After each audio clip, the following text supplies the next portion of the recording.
नमस्कार, मी रामेश्वर व्यंजने, उपविभागीय पोलीस अधिकारी नांदेड शहर. नांदेड शहरामधून गेल्या काही दिवसामध्ये वारंवार दुचाकी चोरीला गेलेले आहेत आणि सदर प्रकरणामध्ये जे गुन्हे दाखल आहेत ते दाखल गुन्ह्यांचा तपास करून ते गुन्हे उघडकीस आणण्याबाबतचे आदेश आपण शहरातील सर्व DB पथकाला दिले होते. त्यामध्ये शिवाजीनगरच्या DB पथकाने, गुन्हे शोध पथकाने एक संशयित इसम जो यापूर्वी अभिलेखावरला मोटरसायकल चोर आहे, रमेश कायापाक, याला ताब्यात घेतलं होतं आणि ताब्यात घेतल्यानंतर त्याच्याकडे विचारपूस केली असता त्यांनी शहरातील तसेच नांदेड जिल्ह्यातील आणि काही बाहेर राज्यातील तेलंगणा येथून देखील गाड्या चोरल्याची कबुली दिली होती आणि त्याच्याकडून आतापर्यंत एकूण 15 गाड्यांची रिकव्हरी आपल्याकडे करण्यात आलेली आहे.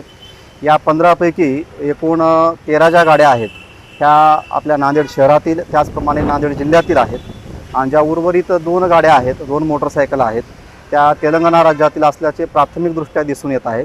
सदर प्रकरणामध्ये तेलंगणा राज्यामध्ये गुन्हा दाखल आहे किंवा नाही याची खात्री आमच्याकडून करण्यात येत आहे.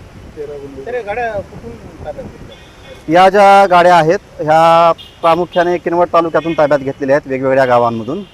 आणि या चोरीला गेलेल्या गाड्यामध्ये एकूण 13 प्रकरणामध्ये आपल्या शहरामध्ये आणि जिल्ह्यामध्ये वेगवेगळ्या पोलीस स्टेशनला गुन्हे दाखल आहेत.